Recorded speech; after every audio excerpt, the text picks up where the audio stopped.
말씀 같이 봅시다. 마가복음 10장 17절에서 22절 오늘 볼 차례입니다. 마가복음 10장 17절에서 22절 차례입니다. 저를 같이 읽겠습니다. 시작. 예수께서 길에 나가실새 한 사람이 달려와서 꿇어앉아 묻자오되 선한 선생님이여 내가 무엇을 하여야 영생을 얻으리이까? 예수께서 이르시되 내가 어찌하여 나를 선하다 일컫느냐? 하나님 한 분 외에는 선한 이가 없느니라. 내가 계명을 안 하니 살인하지 말라, 간음하지 말라, 도둑질하지 말라, 거짓 증언하지 말라, 속여 빼앗지 말라, 내 부모를 공경하라 하였느니라. 그가 여짜오되 선생님이여 이것은 내가 어려서부터 다 지켰나이다. 예수께서 그를 보시고 사랑하사 이르시되 내가 아직도 한 가지 부족한 것이 있으니 가서 내게 있는 것을 다 팔아 가난한 자들에게 주라. 그리하면 하늘에서 보화가 내게 있으리라. 그리고 와서 나를 따르라 하시니 그 사람은 재물이 많은 고로 이 말씀으로 인하여 슬픈 기색을 띠고 근심하며 가니라. 아멘. 저희가 마가복음 살펴보고 있습니다. 오늘 29번째 시간으로 10장 17절부터 21절 살펴보려고 합니다. 오늘 본문 말씀은 여러분 잘 아시고 있는 부자 청년에 대한 이야기입니다. 똑같은 그 이야기가 마태복음과 누가복음에도 기록되어 있는데 마태복음께 조금 더 자세한 것 같아요. 그래서 오늘은 이 말씀을 중심으로 살펴볼 때 조금 자세한 부분들은 이제 마태복음 구절들을 함께 찾아보면서 그렇게 살펴보려고 합니다. 한 부자 청년이 예수께 나와서 영생을 얻는 길에 대해서 묻습니다. 그래서 오늘 본문의 주제는 본문 자체에서 얘기하고 있죠. 어떻게 하여 영생을 얻으리까? 어떻게 영생을 얻을 수 있는가? 또는 어떻게 구원을 얻을 수 있는가 하는 것이 오늘 본문의 주제입니다. 그래서 부자 청년의 얘기는 영생과 구원에 대한 이야기입니다. 자, 이 부자는 마태복음에 의하면 청년이라고 기록되어 있고요. 오늘 본문에 보면 한 사람이라고 나와 있는데 마태복음에 보면 청년이라고 기록되어 있고 또 누가복음에 의하면 관원이라고 기록되어 있습니다. 그러니까 이 청년은 청년임에도 불구하고 이미 세상적으로 굉장히 많은 것들을 성취하고 이룬 사람이었습니다. 어떻게 보면 이 땅에서 이룰 수 있는 것은 거의 다 이룬 사람인지도 모르겠습니다. 돈을 많이 벌어서 부자였고요. 또 사회적으로도 관원이라고 하는 명성을 얻은 그런 사람들이었습니다. 어떻게 보면 오늘날 청년들이 굉장히 부러워할 만한 사람이죠. 오늘날 청년들이 원하는 게 결국 그거 아닙니까? 안정된 직장, 안정된 미래, 사회적인 성공 이런 것이 세상에 청년들이 기대하는 것인데 이 청년은 그걸 전부 다 가지고 있는 사람이었어요. 그래서 오늘날로 얘기하면 돈도 아주 많이 벌었고요.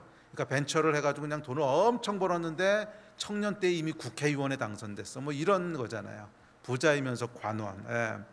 그러니까 벤처를 해가지고 굉장히 엄청나게 돈을 벌었고 수백억 대의 자산을 가지고 있으면서 국회의원에 당선된 이런 사람이었습니다. 그래서 이 땅에서 이룰 수 있는 것은 거의 다 이룬 사람이었습니다. 자, 그런데 이 청년이요 부자고 관원이고 그래서 어떻게 보면 이 땅을 살아가면서 사람들이 일반적으로 기대하는 것들은 이미 다 성취했어요. 그렇지 않습니까, 여러분? 이 땅에 오늘날 청년들도 꿈이 뭐냐? 그러니까 인생에서 이루고 싶은 건 뭐냐면 결국 다 이런 얘기들 아닙니까? 사업을 해서 비즈니스를 해가지고 크게 이제 비즈니스를 일으키거나 아니면 유명한 사람이 되거나 국회의원이 되거나 대통령이 되거나 약간 이런 것들이 사람들이 일반적으로 얘기하는 꿈인데 이 청년은 그 꿈을 거의 다 이룬 거예요. 꿈을 다 이뤘습니다.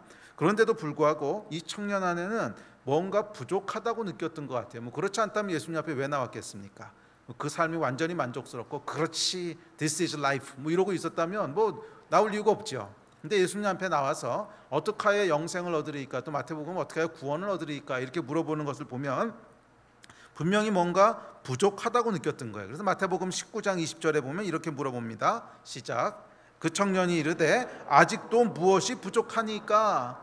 지금 전부 다 이뤘는데 아직도 무엇이 부족하니까 부족하다고 느꼈다는 거예요. 이룰 만큼 이뤘고 가질 만큼 가졌고 성취할 만큼 성취했는데 뭔가 이상해요.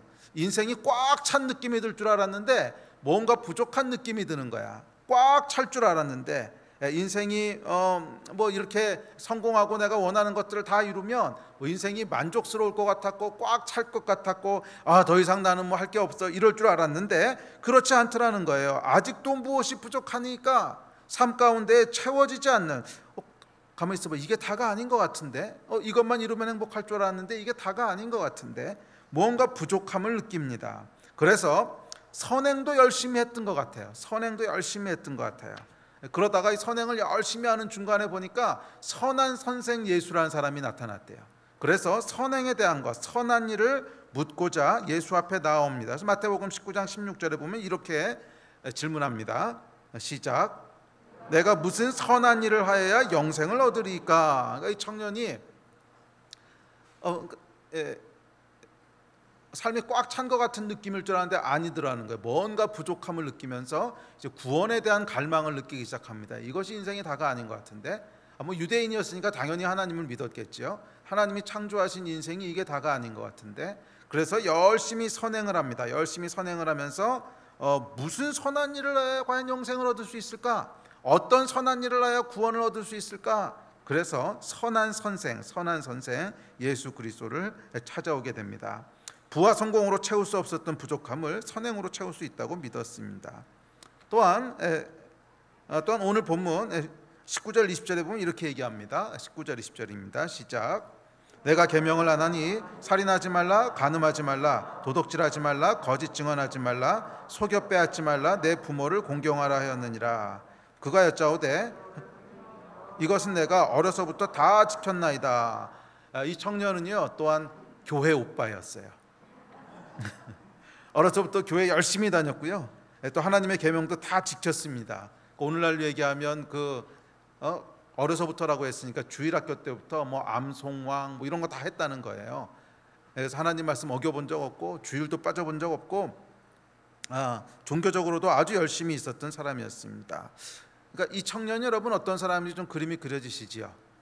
그는 이 땅에서 이룰 수 있는 부와 명예를 다 이룬 사람이었고요. 선한 삶을 살기 위해서 애썼던 사람이고 또 이 하나님의 계명도 다 지켜온 그런 사기캐, 엄친아, 교회 오빠 이런 사람이었어요. 근데 문제는 뭐냐면 이 사람이 말이에요. 그럼에도 불구하고 아직도 무엇이 부족하니까 이러고 묻고 나왔다는 거예요.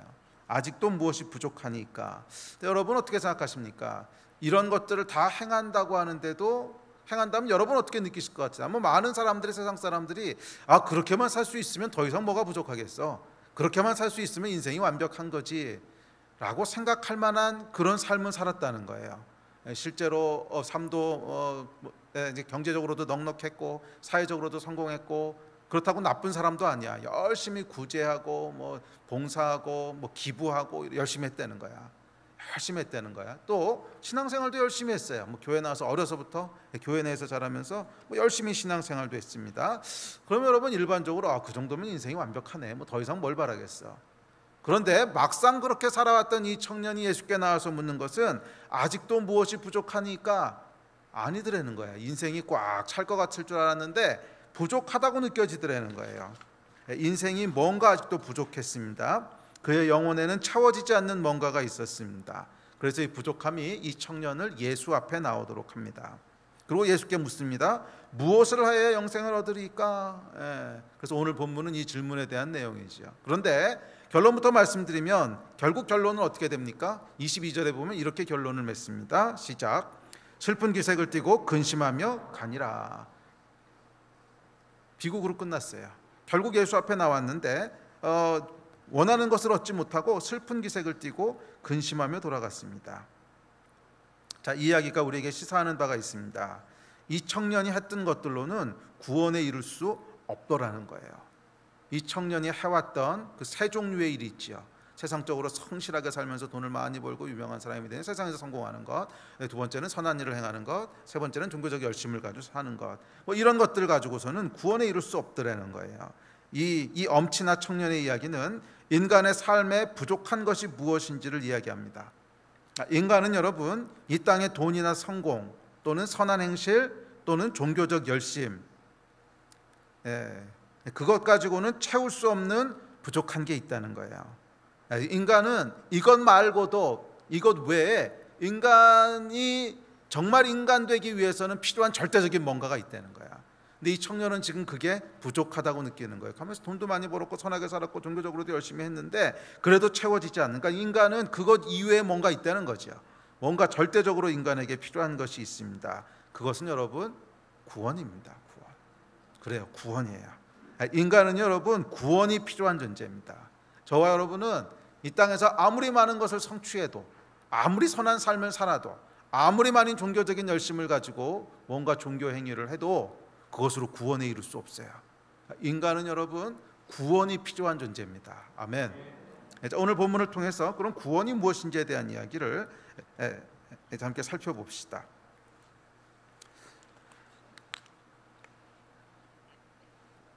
자, 이 부자 청년의 슬픈 결론은요, 사실은 잘못된 질문에서부터 시작됩니다.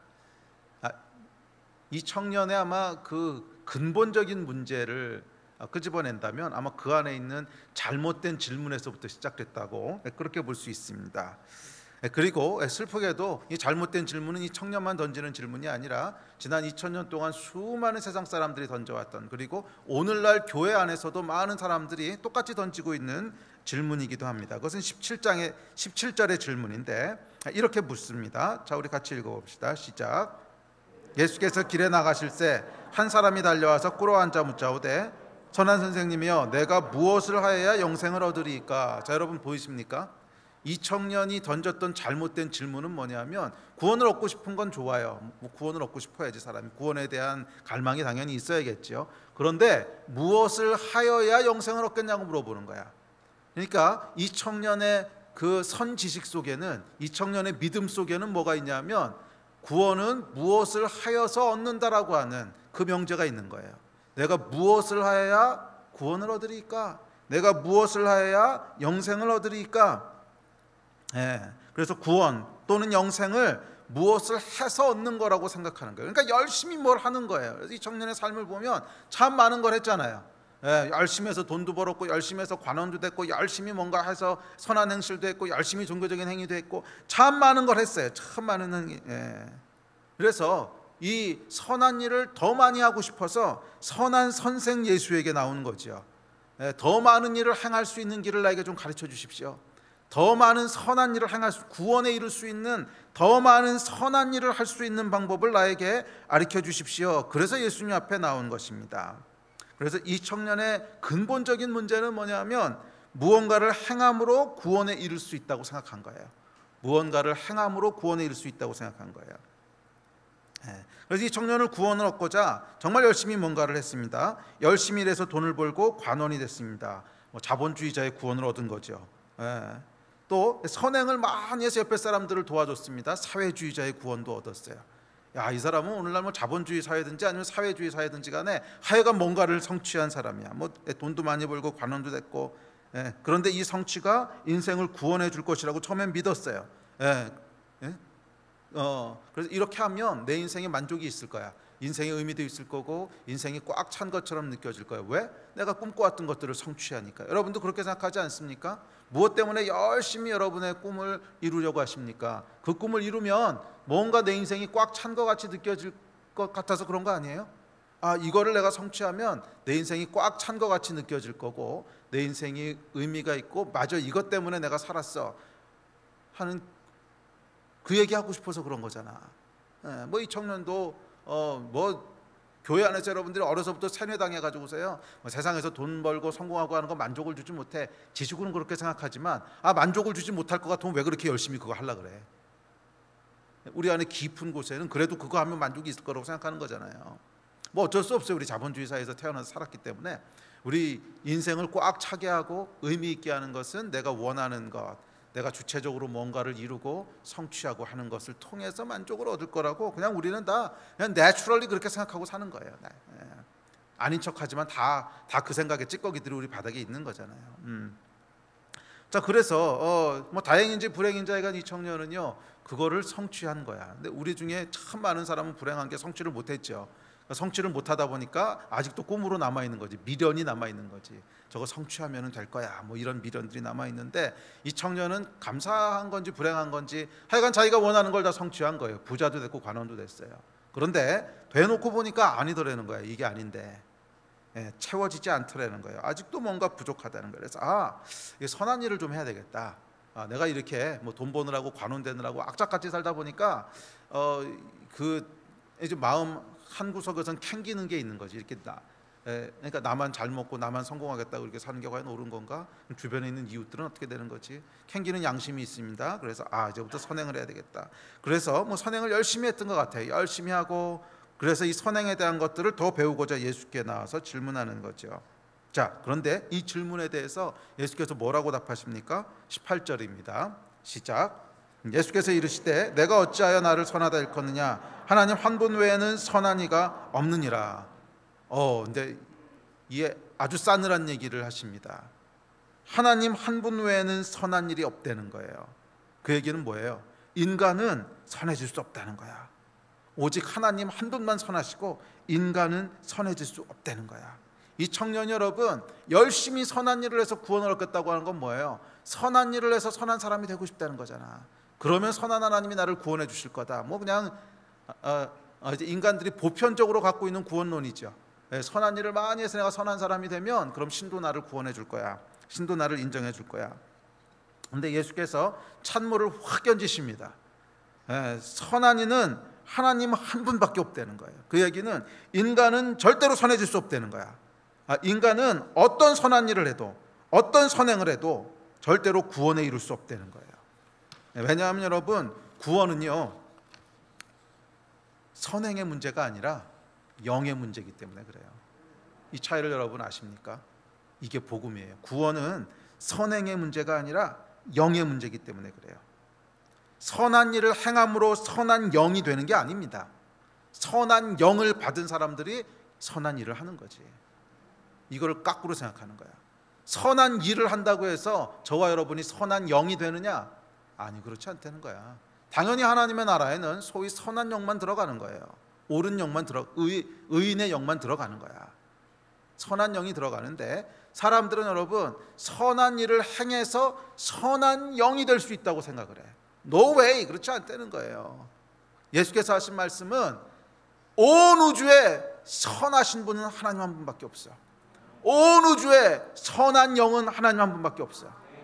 그러니까 선행을 행함으로 선한 영이 되겠다고 하는 건 어불성설이라는 거예요. 그러면 순서가 바뀌었다는 거예요. 뭐예요? 선한 영을 받은 사람들이 결국 선한 일을 하는 거야. 선한 일을 해서 선한 영이 되는 것이 아니라 선한 영을 받은 사람들이 선한 일을 하는 거예요.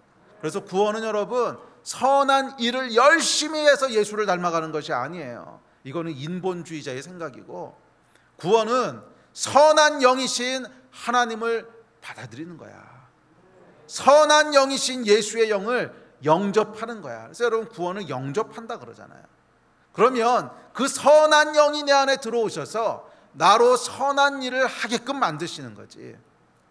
선한 일을 열심히 행함으로 선한 영이 되는 게 아니라는 거예요. 이 청년 여러분 비극은 거꾸로 생각한 거야. 선한 일을 열심히 해서 선한 영이 되겠다는. 아니요, 그럴 수 없다는 게 예수님의 대답입니다. 네가 어찌하여 나를 선하다 하느냐? 선하신 이는 하나님 한 분 외에는 없느니라. 그러므로 너희가 선한 영에 이를 수 있는 유일한 길은 유일한 선한 분이신 하나님의 영을 받는 수밖에 없어. 유일한 영이신, 유일하게 선하신 영이신 이 하나님의 영을 받는 수밖에 없다는 거야. 이 교회 안에 깊게 들어와 있는 인본주의는요, 인간이 선한 일을 통해서 선해질 수 있다고, 구원에 이를 수 있다고 믿고 가르칩니다. 근데 예수께서는 이 잘못된 가르침에 대해서 경고하셨습니다. 하나님 한 분 외에는 선한 이가 없다. 그렇기에 인간이 선해질 수 있는 유일한 길은 하나님의 영을 받는 수밖에 없어요. 구원은 여러분 선행의 문제가 아니라 영의 문제입니다. 영. 우리 안에 어떤 영이 거하시냐는 거야. 아멘.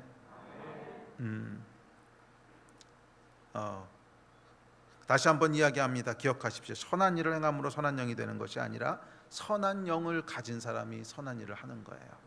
아멘. 더욱이 이 청년은 예수님을 스승 또는 선생이라고 부릅니다. 예수를 초월하신 하나님으로 인식하지 않았어요. 그냥 인간으로 인식했어요. 인간인데 좀 더 선한 길을 보여주는 스승. 이게 여러분 사실은 지난 수천 년 동안의 기독교 역사에 반복적으로 등장했던, 그리고 지금도 등장하고 있는 그런 인본주의의 인식 아닙니까? 예수를요 그냥 위인으로 보는 거야. 예수를 그냥 좋은 길, 선한 길, 인류를 더 좋은 길로 인도해 줄 그런 사람. 그래서 이 예수의 정신을 배워서 우리는 구원에 이룰 수 있다고 생각하는 거예요. 아니요, 여러분. 우리는 예수께 배워서 구원에 이르는 게 아닙니다. 예수께 아무리 선한 길을 배워도요, 그래서 예수님이 하셨던 행동 똑같이 따라한다고 해도 그것으로 구원에 이르는 것이 아니에요. 구원은 여러분 행위의 문제가 아니라 영의 문제예요. 우리 안에 어떤 영이 거하시냐는 거야. 그래서 구원은 예수께 배워서 구원을 얻는 것이 아니라 예수를 영접함으로 구원을 얻는 것입니다. 구원 받으신 분들은 무슨 말인지 알 거예요. 근데 구원을 아직 잘 모르겠다 하시는 분들은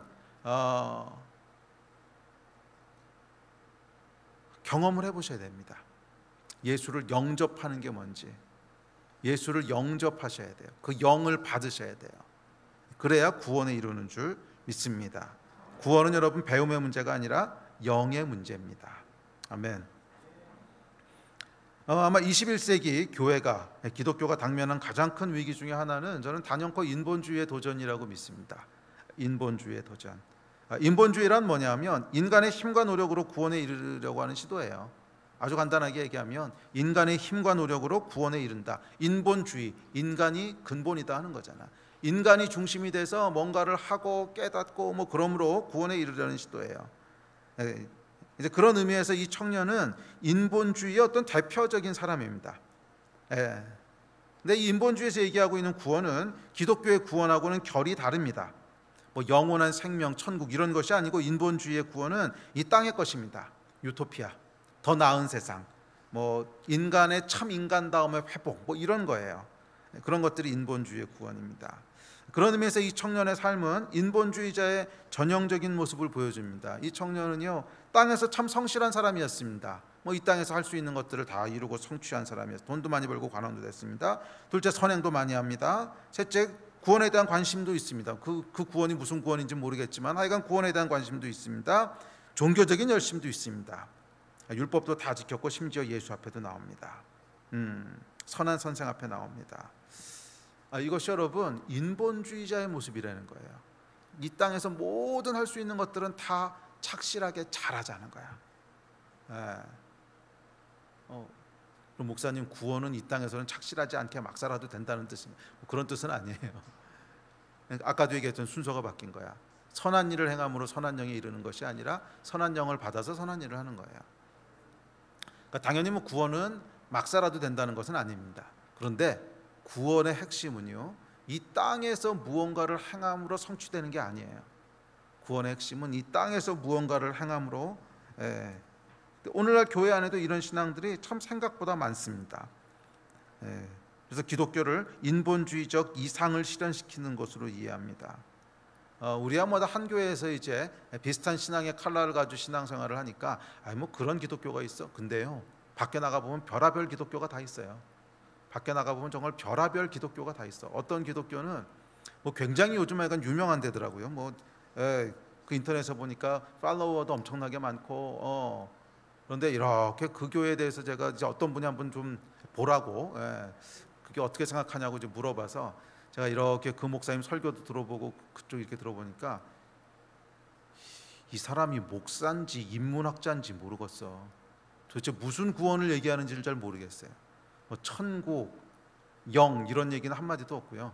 우리가 사는 세상을 어떻게 더 좋은 세상으로 만들 거냐, 어떻게 더 좋은 세상으로 만들 거냐. 그래서 도덕, 윤리, 사회 변혁, 그 다음에 환경 문제 이런 걸로 그냥 가득 차 있는데 얼마나 많은 사람들이 그분의 이제 설교를 팔로우하고 듣는지 모르겠어요. 저는 이렇게 듣고 있다가 참 기독교 내에도 결이 다른 기독교가 참 많구나. 근데 오늘날 기독교 안에도 여러분 이것이 참 많이 들어와 있어요. 그래서 영의 얘기는 한마디도 하지 않습니다. 하늘의 얘기는 한마디도 하지 않습니다. 오로지 이 땅의 얘기예요. 어떻게 하면 그리스도인으로서 이 땅에서 선한 영향력을 미칠까? 틀린 말은 아니지요.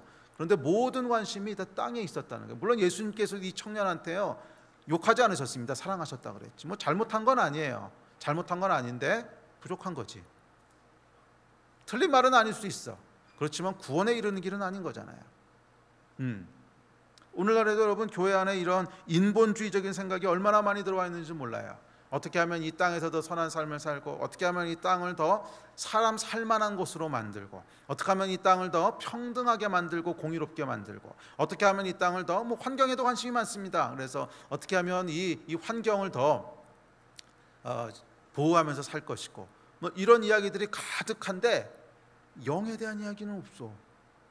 영에 대한 이야기는 한마디도 없어. 그리고 놀랍게도 굉장히 인기가 있더라는 거예요. 많은 그리스도인들이 따라요. 팔로우하고 구독하고. 어제 구독자 수를 보고 깜짝 놀랐어요. 이렇게 구독자 수가 많다는 거야. 정말 깜짝 놀랄 만한 구독자 수를 수만 명이에요. 수십만 명이었나? 수십만 명이었던 것 같다. 그러니까 깜짝 놀랄 만큼 많은. 근데 그분 한 분만 있는 게 아니야. 그러니까 여러분 기독교 안에도 이런 결이 다른 기독교가 얼마나 많이 들어와 있는지 몰라요. 땅의 구원으로 이해하는. 그런데 이 청년의 중심을 꿰뚫어 보신 예수께서 날카롭게 19절에서 이렇게 물어보십니다. 19절입니다. 시작. 내가 계명을 안 하니 살인하지 말라, 간음하지 말라, 도둑질하지 말라, 거짓 증언하지 말라, 속여 빼앗지 말라, 내 부모를 공경하라 하였느니라. 자, 여러분 이것이 뭔지 아시죠? 10계명입니다. 근데 10계명에서 앞에 4개는 싹 빼고요, 뒤에 6개만 말씀하셨어요. 왜 그러셨을까요? 아니 이왕 10계명을 말씀하시려면 10개를 주르륵 얘기해야지 자연스러운 거잖아. 근데 10개를 주르륵 얘기하는 것이 아니고 앞에 4개는 빼고요, 뒤에 6개만 물으십니다. 근데 왜냐하면 여러분 앞에 4개는요 하나님에 대한 거고요, 뒤에 6개는 사람에 대한 거야. 그래서 앞에 4개를 제외하고 여러분 뒤에 6가지는 사실 어느 종교, 어느 철학에 가져다 놓아도 잘 어울리는 것들이에요. 그렇지 않습니까? 살인하지 말라, 간음하지 말라, 도둑질하지 말라, 거짓말하지 말라, 착취하지 말라, 부모 공경하라. 이것은 여러분 인간의 보편적인 선에 대한 내용 아닙니까? 그래서 이것은 불교에 갖다 놔도, 불경에다 이렇게 집어넣어도 아주 잘 어울리고요, 유교 사상에 집어넣어도 별로 문제를 안 일으키고, 소크라테스도 비슷한 말 했어요. 다 불교에 가든 공자한테 가든 소크라테스한테 어디 가든지 간에 아무 문제가 없습니다. 어떤 종교나 어떤 철학과도 충돌을 일으키지 않습니다. 그런데 문제는 앞에 4가지 계명이야. 이 앞에 4가지 계명은 여러분 나 이외에 다른 신을 섬기지 말라, 이거 하나만 가지고도요 다른 어떤 종교에도 어울릴 수가 없어요. 불교에도 갖다 놓을 수가 없고, 유교에도 갖다 놓을 어디도 갖다 놓을 수가 없어요. 우상을 만들지도 말고 섬기지도 말라, 여호와의 이름을 망령되이 일컫지 말라, 안식일을 거룩하게 지키라. 이 계명들은요 충돌을 일으킵니다. 불교하고도 충돌을 일으키고 인본주의하고도 충돌을 일으킵니다. 예수께서 의도적으로 이 4가지를 빼고 뒤에 6가지 땅에 관한 율법만 물어보십니다. 아마 이것은 이 청년이 선한 일에 대해서 물어봤기 때문에 그럴 거예요. 그러니까 하늘에 대한 질문이 아니고 땅에 대한 질문이었잖아. 선한 일이 무엇입니까? 이렇게 물어봐서 하여간 그 선한 것에 대해 대답한 겁니다. 자, 그랬더니 20절에서 이 청년이 뭐라 그러냐면 이렇게 대답합니다. 시작. 그가 여짜오되 선생님이여, 이것은 내가 어려서부터 다 지켰나이다. 어려서부터 다 지켰다는 거예요. 맞아요. 이 청년은 인본주의적인 선함을 어려서부터 다 지켰습니다. 열심히 살았고요, 진심으로 선을 행했고 전심으로 선한 율법을 지켰습니다. 그런데 이상해. 아직도 뭐가 부족해.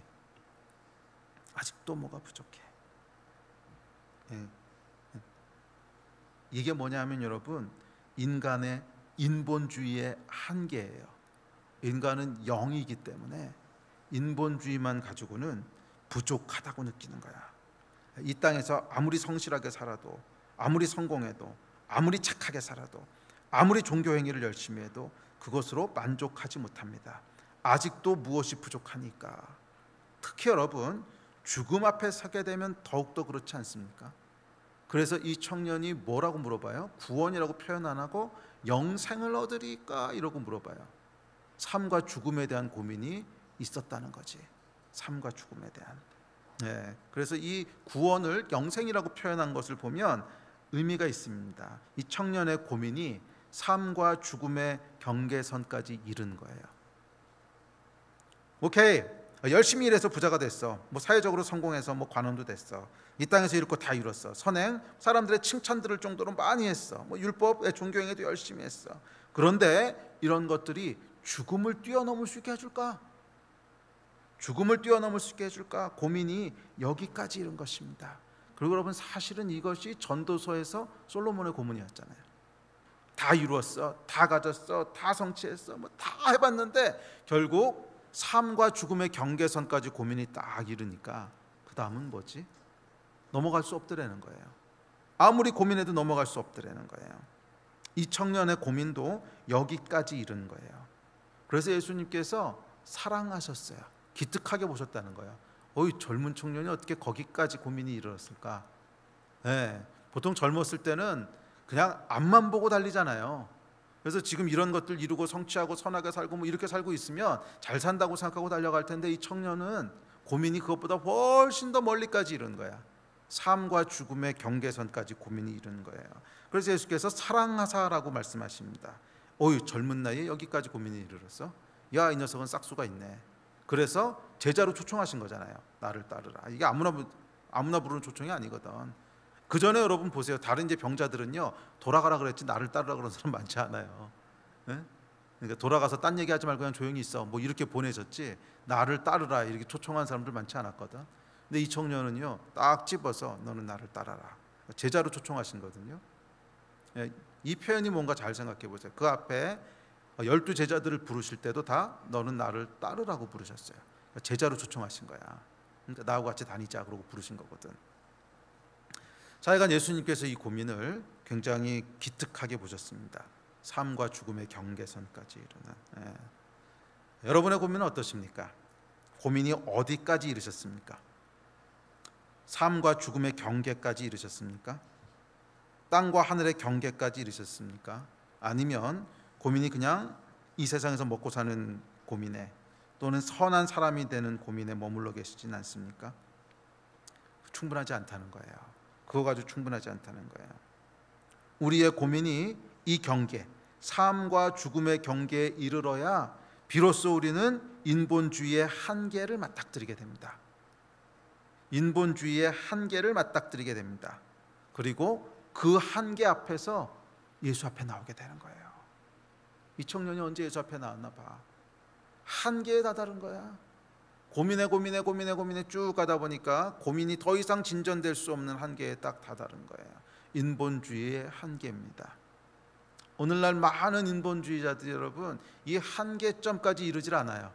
그냥 더 좋은 세상 만들겠다는. 더 좋은 세상 만들어서 어떡하겠다고. 더 인간다운 삶을 살도록 하겠다는 거예요. 그럼 삶이 끝난다면 어떡하겠다는 거야. 유토피아를 만들겠다는. 유토피아가 안 되면 어떻게 하겠다는 거야. 인본주의는 여러분 명확한 한계를 가지고 있습니다.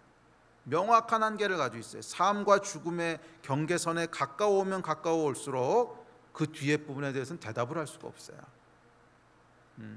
이 고민에까지 이르시는 축복이 여러분에게 있게 되기를 주의 이름으로 축복합니다. 이 아래쪽 고민에 매여 있지 마세요.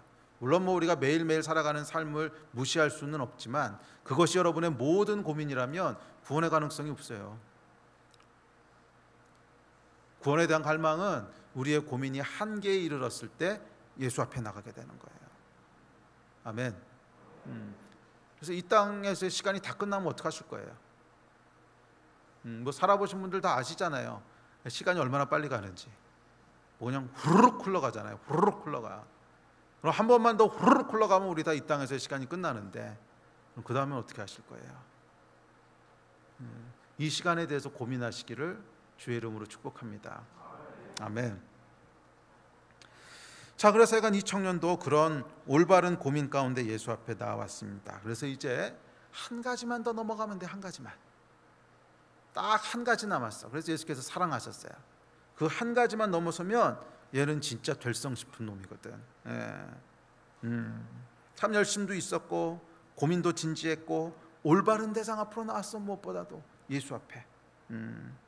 그런데 불행하게도 그 한 가지를 넘어가지 못합니다.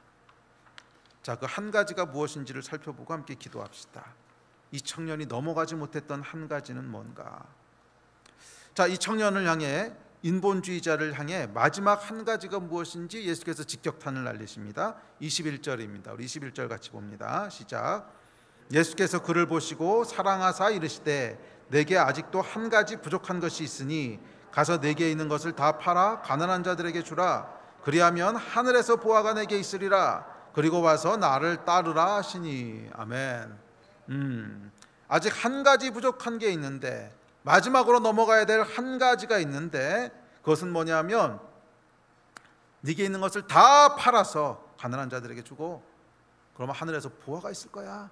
그리고 너는 나를 따르라는 거예요. 두 가지를 말씀하십니다. 첫째는 땅에 있는 것을 다 팔려는 거예요. 땅에 있는 것을 다 팔려는 거예요. 단순히 돈을 다 나눠주려고 그러지 않았어요. 그냥 내게 있는 것, 네가 땅에서 가지고 있는 것, 그것을 다 내려놓으라는 거야. 다 내려놓으라는 거야. 그리고 둘째, 너는 나를 따르라는 거예요. 이 이야기는 뭐 다음 주에도 조금 더 이어서 할 겁니다. 뭐 부자와 낙타 이야기를, 낙타가 바늘구멍 들어가는 이야기를 이 청년 이야기에 이어서 제자들에게 가르치시죠. 그래서 그 이야기는 이제 다음 주에 더 깊게 살펴볼 텐데, 자, 이건 오늘 이해해야 될 것이 있습니다.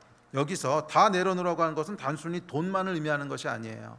단순히 재물만을 의미하는 것이 아니라 땅의 모든 것입니다. 땅의 모든 것. 그것은 땅의 모든 방법, 뭐 힘, 사상, 철학, 네가 성취한 거, 네가 자랑스럽게 생각하는 거, 하여간 땅에 있는 모든 것, 너를 받들고 있는 모든 거예요. 땅에서 여러분, 우리를 받들고 있는 게 있습니다. 우리를 받들고 있는 것은 뭐냐면 나는 이런 사람이야 라고 여러분들이 생각하게 만드는 것들이 있다는 거예요. 그게 뭔가 잘 생각해 보세요. 나는 이런 사람이야 라고 스스로 생각하고 스스로 규정하게 하는, 여러분들을 받들고 있는 땅의 것들이 있어요. 그것은 여러분들의 뭐 소유물이 될 수도 있고, 여러분들의 성취가 될 수도 있고, 여러분들의 학벌이 될 수도 있고, 여러분들의 어떤 뭐 우리나라는 뭐 그런 사회는 아니지만 하여간 이 봉건 사회에서는 뭐 귀족으로 태어난 그런 신분이 될 수도 있고, 또는 미국 같은 다민족 사회에서는 백인으로 태어났다고 하는 인종이 될 수도 있고, 또는 자기가 중요하다고 생각하는 사상이 될 수도 있고, 철학이 될 수도 있고, 뭐 신념이 될 수도 있고, 하여간 내가 어떤 존재야 라고 하는 것을 떠받들고 있는 것들이 있죠. 나는 이런 사람이야 라고 생각하게 만드는, 여러분들을 떠받들고 있는 그 땅의 것들, 땅에 여러분들이 어떤 존재인지를 떠받드는 것들, 그거를 내려놓으라는 거예요. 그거를 다 내려놓으라는 거예요. 그러면 어떻게 된다는 거예요? 이 본문을 읽을 때 많은 사람들이 그냥 돈 다 팔아가지고 가난한 자들을 주고 너는 나를 따르라 이렇게만 이해를 하는데, 그 중간에 되게 중요한 말씀이 있습니다. 땅의 것을 다 내려놓으면 뭐가 주어진다 그랬어요? 하늘의 보화가 주어진다는 거야. 이 청년이 느꼈던 부족한 것이 무엇인지 여러분 보이십니까? 이 청년에게 부족한 것은 땅의 것이 아니야. 땅의 것은 이미 충분하도록 찼어. 그래서 지금까지 이 청년이 충분하도록 해왔던 땅의 일들을 지금보다 더 많이, 더 강하게, 더 깊게 한다고 해도 차이가 없어. 그건 지금 한 거로 이미 충분해. 한 가지 부족한 게 뭐야? 그것은 땅의 일이 아니라 하늘의 보화라는 거야. 하늘의 일이라는 거야. 네가 땅에서는 충만하도록 다 성취해서 땅에서는 완전한 사람이라고 이럴 만큼 된 것 같은데, 뭐 완전하지 못하지만 약간 성공적인 사람, 부러운 사람, 잘 산 사람, 거기까지 이른 것 같은데, 하늘에서는 너 뭐냐? 하늘의 보화는 얼마나 있냐? 보화라고 하는 건 하늘에서 성취한 것들, 성취란 표현이 좀 뭐하긴 한데, 그러니까 하늘에서 내가 어떤 존재인지를 떠받들어 주는 것들, 하늘에서 내가 어떤 존재인지를 떠받들어 주는, 그건 어떠냐는 거야. 여러분은 어떻습니까? 땅에서 여러분이 어떤 존재십니까? 그거 다 쓸데없는 거라는 거야. 뭐 좋은 학교를 나왔던, 돈이 얼마나 많던, 뭐 선행을 얼마나 많이 했던, 왜 쓸데가 없냐 하면 결국 저와 여러분이 영원한 시간을 보낼 곳은 땅이 아니잖아요. 네? 그건 이 땅에 살 동안이나 의미가 있는 거지. 삶과 죽음의 경계선을 통과하고 나면 여러분 그게 무슨 의미가 있겠습니까? 그건 이 땅에 살아가는 동안 80년, 길면 100년 그동안 의미가 있는 건데, 우리는 그 80년, 100년만 살 존재가 아니라 영생, 영원한 시간을 살아야 되거든. 이 땅에서 우리가 어떤 존재냐는 것이 이 땅에 있을 동안에는 의미가 있을 겁니다. 70년, 80년 살아가는 동안은 그 아이덴티티를 갖고 살겠죠. 그런데 하늘에 가서도 그 아이덴티티를 가지고 여러분 살 거라고 생각하십니까? 하늘에 가서도 여러분들이 여전히 똑같은 아이덴티티를 가지고 있을 거라고 생각하십니까? 내가 땅에서 했던, 이루었던 일들, 내가 성취했던 일들, 내가 모은 재산들, 나의 학벌, 내가 선한 일 했던 것, 열심히 했던 것, 이것 가지고 여러분 하늘에서도 그 신분을, 그 나됨을 가지고 살아가실 것 같아요? 천만에 아니라는 거야. 하늘에는 전혀 다른 여러분의 존재가 있다는 거예요. 하늘의 보아. 그래서 하늘에서는 어떤 보아를 가지고 있느냐? 너는 하늘에서는 어떤 너의 존재를 만들어가고 있느냐? 이거 지금 던지시는 거예요. 이 두 존재가 여러분 비교가 되십니까? 인간은 말이에요, 두 세계에 동시에 낀 존재야. 땅에도 있지만 하늘에도 있단 말이야. 보이는 세계에도 있지만 영원한 세계에도 속해 있단 말이에요. 그래서 땅에 속한 여러분들의 어떠함, 아이덴티티는 열심히 만들어가서, 그래 나는 땅에서 이런 존재야 라고 하는 걸 여러분들이 만드셨다면, 성공적으로 만든 사람도 있고 실패한 사람도 있고, 하여간 여러분들 떠받드는 것이 있다면, 하늘에서 여러분이 어떤 존재인지를 떠받드는 것은 뭐예요? 있느냐는 거야. 하늘에서 여러분들이 어떤 존재인지를 떠받들고 있는 것은 뭐냐는 거야. 그게 한 가지 부족한 거라는 거야. 네가 왜 이 땅에서의 모든 일들을 성공적으로, 성실하게, 모범적으로 했는데도 불구하고 부족하다고 느끼는 줄 아냐? 너는 하늘에 속한 존재거든. 땅에만 속한 존재가 아니거든. 땅에서는 모든 이룰 수 있는 걸 다 이뤘을지 몰라도 하늘에서는 이룬 거 하나도 없잖아. 응? 미안하지만 너는 하늘에서는 개털이야, 개털. 하늘의 보아도 좀 모아. 하늘의 보아도 좀 모아. 이 땅의 보아만 그렇게 열심히 모으려 그러지 말고 하늘의 보아도 좀 모아. 하늘에서 영원히 살아야 될 거 아니야. 하늘에 대한 말씀을 하시는 거예요. 물론 하늘에서의 삶이 우리가 지금 생각하는 것처럼 이렇게 하늘에도 경제 시스템이 있고 돈 많이 벌어서 부자로 뻔되고 목에 힘주고 다니고 이런 차원의 얘기는 아닙니다. 그런 차원의 얘기는 아닌데, 사람들이 이해를 못하니까 이해하는 차원으로 설명해 주시는 거예요. 하늘의 보아 이렇게 설명하시는 게 하늘에서 진짜로 금은 보아 모아가지고 부자가 된다는 뜻이 아니라, 사람들이 이 땅에밖에 모르니까 그 이해할 수 있도록 설명해 주신 거예요. 하늘의 보아라고 설명을 하셨는데, 하여간 하늘에서 너는 어떤 존재냐? 하늘에서의 영광된 너는 준비하고 있느냐? 이걸 물어보고 계신 거예요. 여러분, 인간은요 육으로만 살아가는 존재가 아니라 영적인 존재입니다. 그래서 영의 삶, 하늘의 삶이 없으면 아무리 땅의 삶을 완벽하고 성공적이고 모범적으로 살아도요 인간은 부족함을 느낍니다. 하나님께서 인간에게 영혼을 사모하는 마음을 주셨기 때문에 그렇습니다. 전도서 말씀입니다. 시작. 하나님이 모든 것을 지으시되 때를 따라 아름답게 하셨고 또 사람들에게는 영혼을 사모하는 마음을 주셨느니라. 아멘. 이제 그러므로 여러분, 재물을 버리라는 예수님의 도전은 단순히 돈에 대한 얘기가 아닙니다. 그것은 이 땅에서 너를 받들고 있는 것들, 너라는 존재를 규정하는 것들, 구체적으로는 네가 성취한 것들, 네가 행한 것들, 네가 믿고 신뢰하는 것들, 이 세 가지잖아. 그러니까 앞에서 했던 게 뭐예요? 부자고 관원이고 네가 성취한 거죠. 선한 일을 많이 했어, 네가 행하는 거죠. 종교적인 열심도 있었어, 네가 신뢰하는 거죠. 이것들 다 내려놓으라는 거야. 그러니까 이것은 어떤 신앙으로서의 그 율법이 아니라 그냥 종교로서의, 그러니까 자기의 어떤 신념, 사상 이런 거를 상징한다고 보는 것이 옳겠죠. 자, 어쨌거나 이것들 다 내려놓으라는 거야. 그것이 아무리 좋고만 해도 다 땅에 속한 것일 뿐입니다. 내게 지금 부족한 것은 땅의 것이 아니다. 이 땅의 것을 지금보다 더 많이 성취해봐야, 더 많이 돈 벌고 더 높은 지위에 오르고 더 많은 선행을 하고 더 열심히 종교 행위를 해봐야 너의 부족함은 여전할 것이다. 왜냐하면 너의 진짜 필요한 것은 땅의 것이 아니라 하늘의 것이기 때문이다. 하늘의 보화를 취해라. 이 도전을 하시는 거예요. 우리 예배팀 나오십시오.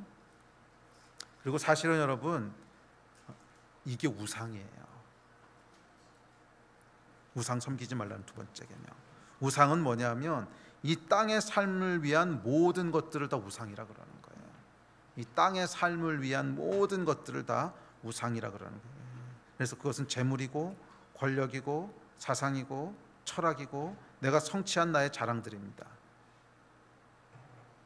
그럼 이런 건 전부 다 나쁜 거예요? 우상이라고 하는 것은 여러분, 그것 자체로 악한 것이 아니에요. 그것이 하나님의 자리를 대치한다는 거지. 응? 질서 속에 있으면 뭐 좋은 거지. 뭐 하나님께서 우리에게 공급해 주시는 물질, 얼마나 좋아요.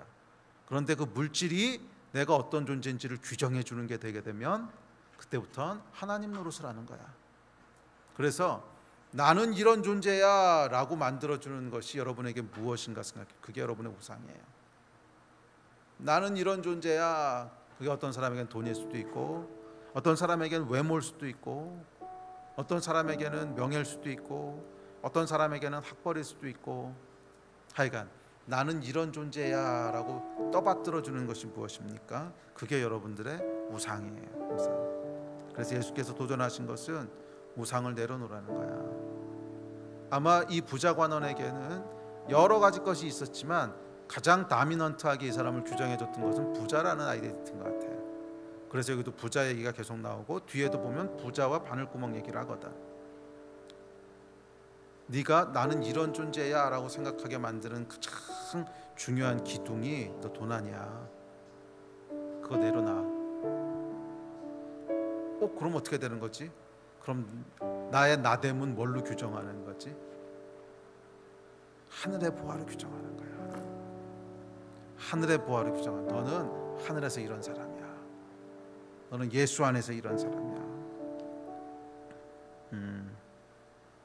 여러분의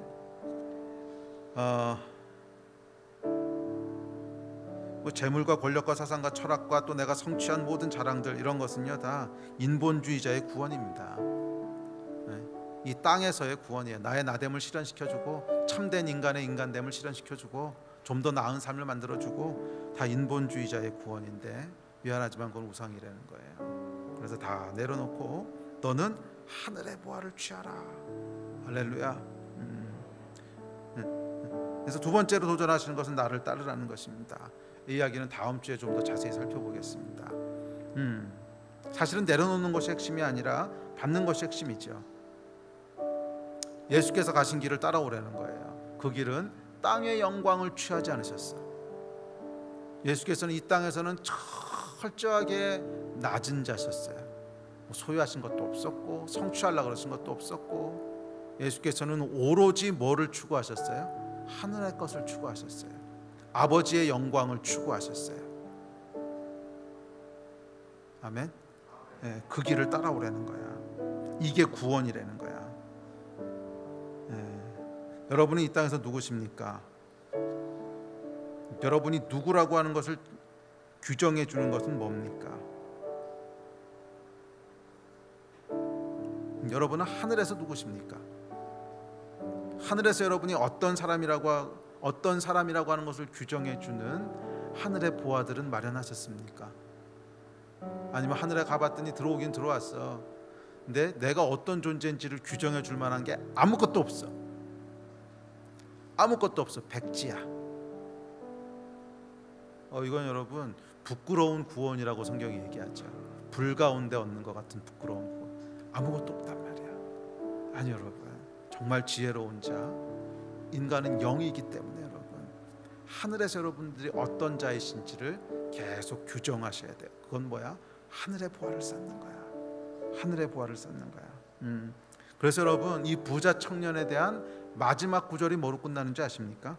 부자 청년에 대한 이 쭉쭉 스토리가 나오죠. 부자 청년 얘기 나오고, 그래서 부자 청년에 대해서 뭐 이제 낙타와 바늘기 얘기 나오고 쭉 해서 이야기의 맨 마지막 구절이 이거예요. 제가 읽겠습니다. 마태복음 19장 28절입니다. 시작. 예수께서 이르시되 내가 진실로 너희에게 이르노니 세상이 새롭게 되어 인자가 자기 영광의 보좌에 앉을 때 나를 따르는 너희도 12보좌에 앉아 이스라엘 12지파를 심판하리라. 이 마지막이 뭐냐면 하늘에서 너희가 어떤 존재가 될 건가를 얘기해 주시는 거예요. 나를 따르는 자가 이 땅에서는 어떤 존재인지 모르겠지만 하늘에서 어떤 존재가 되는 줄 아느냐? 인자가 영광의 보좌에 앉을 때 예수께서 앉으신 그 영광의 보좌에 너희도 함께 앉게 될 거야. 나를 따르는 자는 이렇게 될 거야. 나를 따르는 게 뭐예요, 여러분? 하늘에서 영광의 보좌에 앉게 되는 걸 말하는 거야. 이 땅에서 부자 청년이 성취했던 수많은 땅의 영광들이 있지요. 부자고 관원이고 착한 사람이고 열심히 있는 사람이고 신실한 집사고, 이 땅에서 이 청년이 만들어 놓은 수많은 땅의 영광이 있는데 그것 가지고서는 무엇이 부족하냐고 묻게 될 거라는 거야. 그래서 예수께서 던지신 도전은 단순합니다. 그거 내려놔. 다 팔아서 다른 사람 줘버려. 그리고 너는 나를 따라. 나를 따르는 끝엔 뭐가 있는 거예요? 하늘의 영광에 네가 앉게 될 거야. 인자가 영광의 보좌에 앉을 때 나를 따르는 너희도 12보좌에 앉아 같은 영광 가운데 있게 될 거야. 이 도전을 하신 거예요. 네, 여러분은 어떤 여러분을 꿈꾸십니까? 물론 이 땅에서의 삶이 다 의미 없다는 얘기는 아닙니다. 다음 주에 좀 더 다루겠지만 저도 이 땅에서 가능하면 잘 살았으면 좋겠고요, 가능하면 편하게 살았으면 좋겠고, 가능하면 넉넉하게 살았으면 좋겠고, 사람인데 그 생각이 왜 없겠어요? 저도 있어요. 그렇지만 제 안에 있는 더 큰 갈망이 있는 것을 봅니다. 제 안에 있는 더 큰 갈망은 뭐냐면 땅에서 비록 제가 다 이루지 못해도, 땅에서 다 인정받지 못해도, 아니 어쩌면 바울의 고백처럼 땅에서는 만물의 찢기가 되어도 하늘의 영광을 얻고 싶어요. 정말 하늘의 영광을 얻고 싶어요. 예수께서 영광의 보좌에 앉으실 때 나도 그 보좌 옆에 같이 앉고 싶어요. 이 열망이 여러분 있으십니까? 이 열망이 있으셔야 돼요. 이것이 예수님의 초청인 줄 믿습니다. 오늘 이 부자 청년뿐만 아니라 예수께서 우리 모두에게도 동일하게 초청하십니다. 너에게 있는 것, 너의 재물을 다 나눠. 그랬으면 난 돈 없어 이러실 텐데, 예수님이 정확하셨어. 너에게 있는 것이라 그러셨어요. 꼭 돈이 아닐 수도 있어. 너에게 있는 것, 이 땅에서 네가 붙잡고 있는 것, 이 땅에서 네가 놓지 못하는 것 다 줘버리고 너는 하늘의 영광을 바라봐. 너는 하늘의 영광을 바라봐. 이 영광 가운데로 따라가시는 여러분 되시기를 주의 이름으로 축복합니다. 오늘 자리에서 일어나서 같이 기도합시다.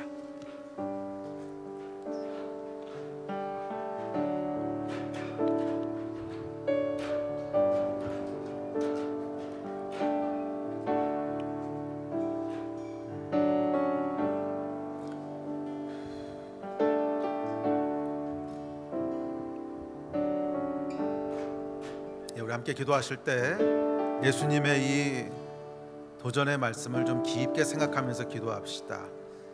부자 청년은 이 예수님의 대답에 슬픈 기색을 하고 돌아갔습니다. 그렇게 반응하지 맙시다. 우리는 기쁘게 반응합시다. 예수님, 우리가 기꺼이 예수님의 길을 따르겠습니다. 우리가 하늘의 보화를 쌓겠습니다. 우리가 예수 그리스도와 함께 영광의 보좌에 함께 들어가겠습니다. 주의 영을 우리에게 부어주십시오. 구원은 선행이 아니라 주의 영을 받는 것을 시작됩니다. 주의 영을 부어주셔서 주의 영이 우리에게 들어오면요, 여러분, 하늘에 대한 갈망이 일어나는 거예요. 그래서 예수를 따르는 길은 예수의 영을 받는 거예요. 주의 영이 우리 안에 들어왔을 때 하늘의 갈망이 일어나게 됩니다. 우리 그거 위해서 좀 기도합시다. 주님, 내 안에도 예수의 것을 따라가고 싶어하는, 예수를 따라가고 싶어하는, 하늘을 갈망하는 주의 영을 부어주시옵소서. 부어주시옵소서. 부어주시옵소서. 이 일을 위해서 우리 같이 합심해서 기도하시겠습니다. 기도하십시다.